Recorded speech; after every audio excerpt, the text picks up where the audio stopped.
सियावर रामचंद्र की जय, पवन सुत हनुमान की जय, उमापति महादेव की जय, रमापति रामचंद्र की जय। जय सीताराम।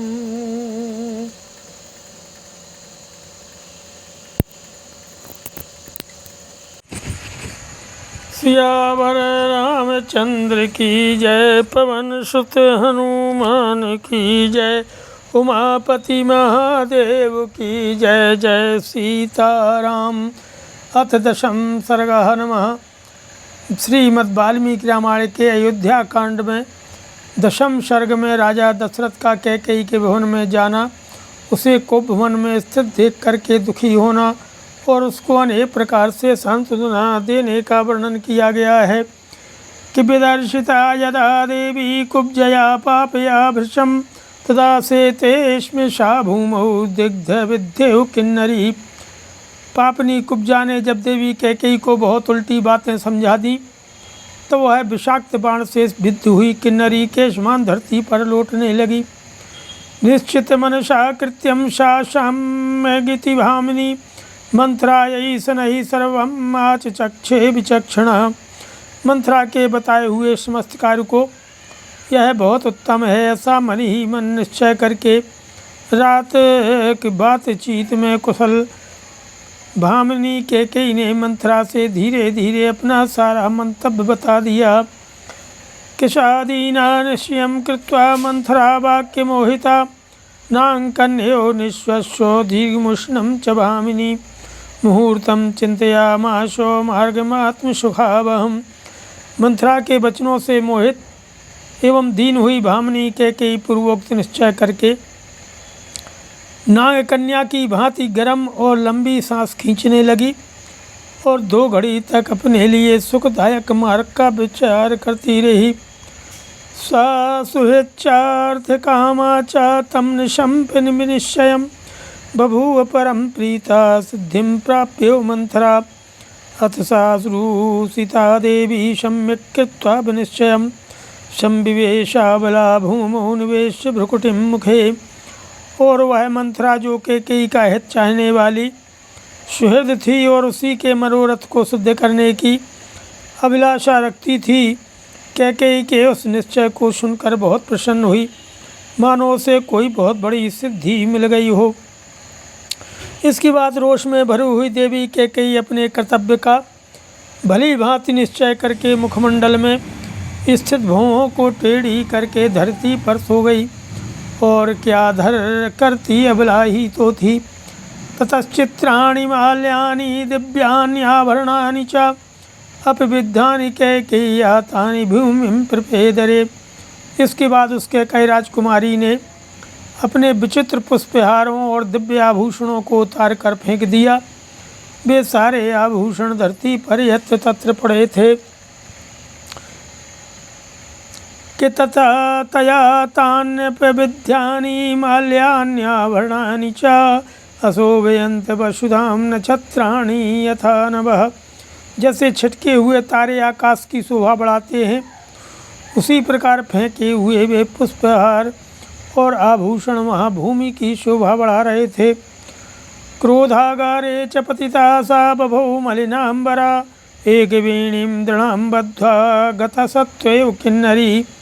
मलिन वस्त्र पहनकर और सारे केशों को दृढ़ता पूर्वक एक ही बेणी में बांधकर कोप भवन में पड़ी हुई कैकेयी बलहीन अचेत हुई किन्नरी के समान जान पड़ती थी। आज्ञाप्तु महाराजो राघवस्याभिषेचनम् उपस्थानमनुज्ञाप्य प्रविवेश निवेशनम् अद्य रामाभिषेको वै प्रसिद्धीति जज्ञिवान् प्रियायां प्रियमाख्यातुं विवेशान्तः पुरं वशी। उधर महाराज दशरथ मंत्री आदि को श्री राम के राज्याभिषेक की तैयारी के लिए आज्ञा दे करके सबको यथा समय उपस्थित होने के लिए कहकर निवास में गए और उन्होंने सोचा आज ही श्री राम के अभिषेक की बात प्रसिद्ध की गई है, इसलिए यह समाचार अभी किसी रानी को नहीं मालूम हुआ होगा। ऐसा विचार करके जितेंद्रिय राजा दशरथ ने अपनी प्यारी रानी को यह प्रिय संवाद सुनाने के लिए अंतःपुर में प्रवेश किया। सके के या गृहं श्रेष्ठं प्रविवेश महायशः पाण्डुराभ्रमिवाकाशं राहुयुक्तं निशाकरः। उन महा यशस्वी नरेश ने पहले कैकेयी के श्रेष्ठ भवन में प्रवेश किया, मानो श्वेत बादलों से युक्त राहु युक्त आकाश में चंद्रमा ने पदार्पण किया हो। शुकबर्हि समायुक्तं क्रौंच हंसे रुतायुतं बादित्ररौ संघुष्टं कुब्जाबामनिकायुतं लताग्रहिश्चित्रग्रहिश्चम्पकाशोकवो शोभितैः। उस भवन में तोते, मोर, क्रौंच और हंस आदि पक्षी कलरव कर रहे थे। वहाँ वाद्यों का मधुर घोष गूंज रहा था। बहुत सी कुब्जा और बोनी दासियाँ भरी हुई थीं।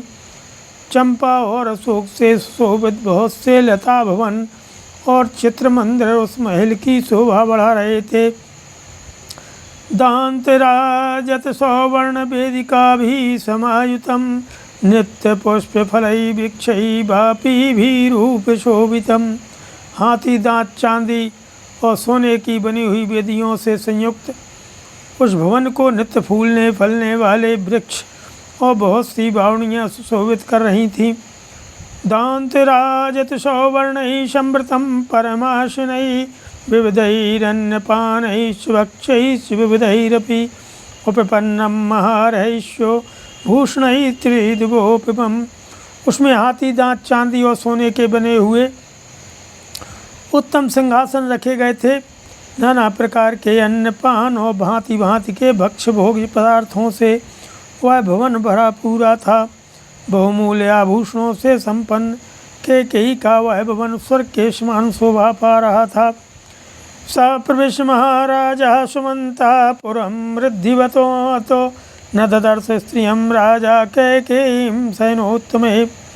अपने उस समृद्धशाली अंतापुर में प्रवेश करके महाराज दशरथ ने वहाँ की उत्तम सैया पर रानी कैकेयी को नहीं देखा। स काम बल संयुक्तो रथयर्थी मनुजाधिपो अपश्यन् दयितां भार्यां पपृच्छ विशसाद च। नहि तस्य पुरा देवी तां बेलामत्यवर्ततो न च राजा गृहं शून्यं प्रविवेश कदाचनो। ततो गृहगतो राजा कैकेयीं पर्यपृच्छतो यथा पुरं विज्ञाय स्वार्थलिप्सुमपवण्डिताम्।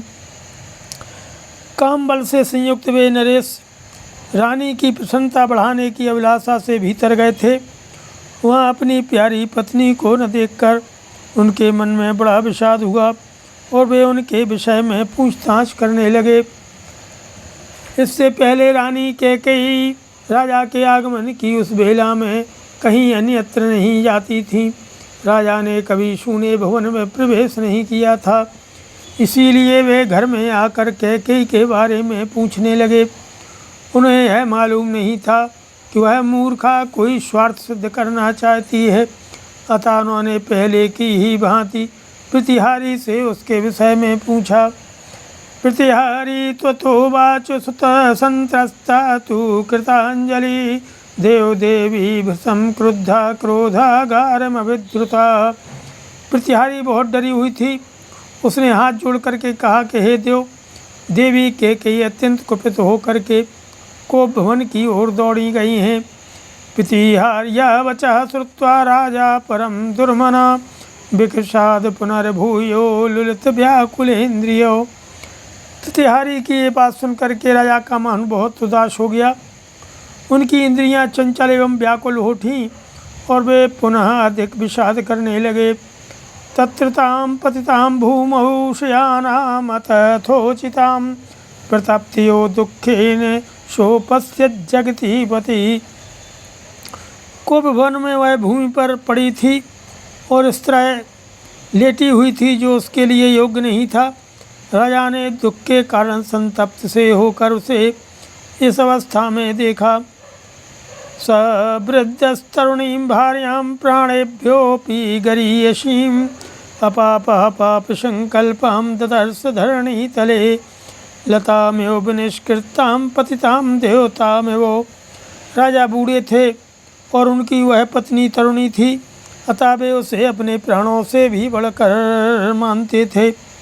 राजा के मन में कोई पाप नहीं था, परंतु कैकेयी अपने मन में पापपूर्ण संकल्प लिए हुए थी। उन्होंने उसे कटी हुई लता की भांति पृथ्वी पर पड़ी देखा, मानो कोई देवांगना स्वर्ग से भूतल पर गिर पड़ी हो। किन्नरीमिव निर्धूतां च्युताम् अप्सरसं यथा मायामयो परिभ्रष्टं हरिणीमिव संयताम्। वह स्वर्ग भ्रष्ट किन्नरी, देवलोक से च्युत हुई अप्सरा, लक्ष्य भ्रष्ट माया और जाल में बंधी हुई हरिणी के समान जान पड़ती थी। करेणुमिव दिग्धेन विद्धां मृगेयो न बने महागजवारण्ये स्नेहात् परं दुःखितां। परिश्रेमृज्य च पाणिभ्याम् अभिसंत्रस्य चेतनः कामी कमलपत्राक्षीं उवाच वनितामिदम्। जैसे कोई महान गजराज वन में व्याध के द्वारा विषलिप्त बाण से विद्ध होकर के गिरी हुई अत्यंत दुखी हथिनी का स्नेह बस स्पर्श करता है, उसी प्रकार कामी राजा दशरथ ने महान दुख में पड़ी हुई कमल नयनी भार्या कैकेयी का स्नेह पूर्वक दोनों हाथों से स्पर्श किया। उस समय उनके मन में वह सब ओर से यह वह समा गया था कि न जाने वह क्या कहेगी और क्या करेंगी।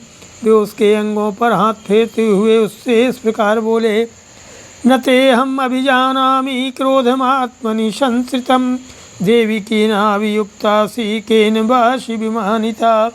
अरे देवी, तुम्हारा क्रोध मुझ पर है ऐसा तो मुझे विश्वास नहीं होता। फिर किसने तुम्हारा तिरस्कार किया है, किसके द्वारा तुम्हारी निंदा की गई है।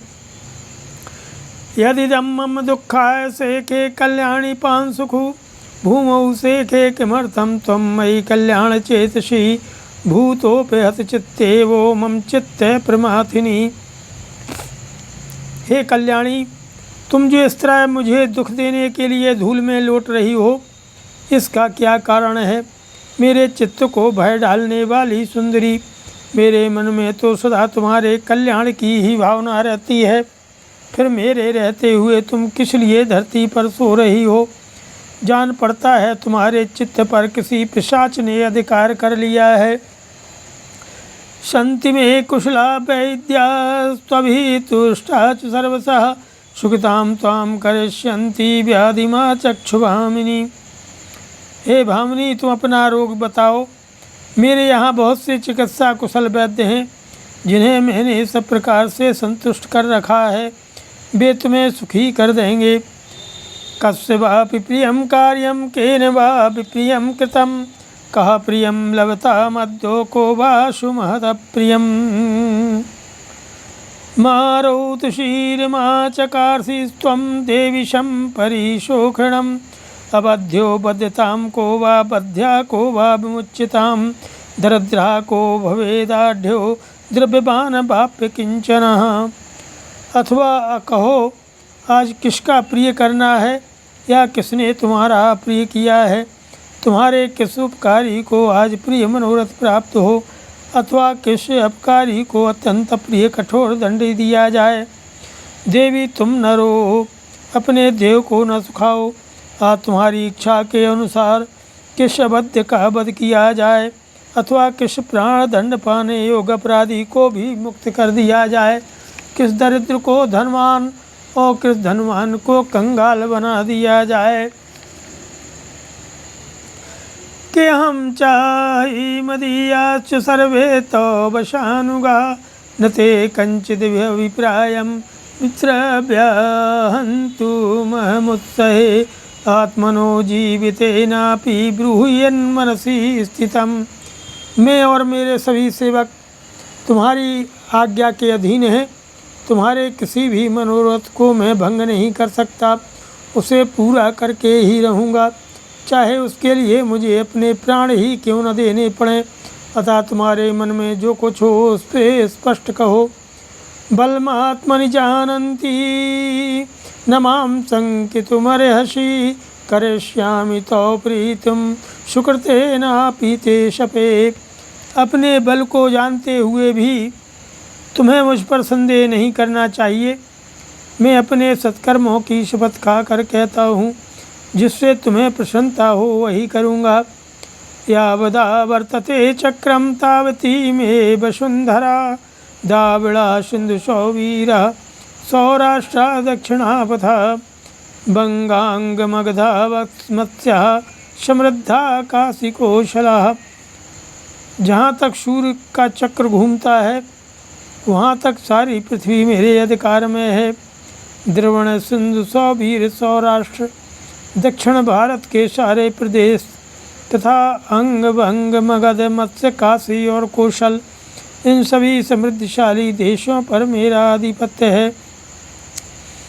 तत्र जातं बहुद्रव्यं धनधान्यं जीजाविकं ततो वृणीषु कैकेयी यद यत तुम मनसेक्षसि। कैकेयी राजनंदिनी, उनमें पैदा होने वाले भांति भांति के द्रव्य, धन धान और बकरी भेड़ आदि जो भी तुम मन से लेना चाहती हो वह मुझसे मांग लो। ओम किमायासेन ते भीरुत्तिष्ठोत्तिष्ठ शोभने, तत्त्वं मे ब्रूहि कैकेयी यतस्ते वयमागतं, तत्ते व्यपनयिष्यामि निहारम्यो रश्मिवान्। तथोक्ता सा समास्वस्था वक्तुकामा तदप्रियं, परपीडयितुं भूयो भर्तारमुपचक्रमे। भीरू, इतना क्लेश उठाने प्रयास करने की क्या आवश्यकता है। अरे शोभने उठो उठो कैकेयी, ठीक ठीक बताओ तुम्हें किससे कौन सा भय प्राप्त हुआ है। जैसे अंशुमाली शूर कोहरा दूर कर देते हैं, उसी प्रकार मैं तुम्हारे भय का सर्वथा निवारण कर दूंगा। राजा के ऐसा कहने पर कैकेयी को कुछ सांत्वना मिली। अब उसे अपने स्वामी से वह अप्रिय बात कहने की इच्छा हुई। उसने पति को अधिक पीड़ा देने की तैयारी की। श्रीमद् रामायणे वाल्मीकि आदि काव्ये अयोध्याकांडे 10वां सर्गः। नमः। सियावर रामचंद्र की जय, पवन सुत हनुमान की जय, उमापति महादेव की जय, रमापति रामचंद्र की जय। जय सीताराम।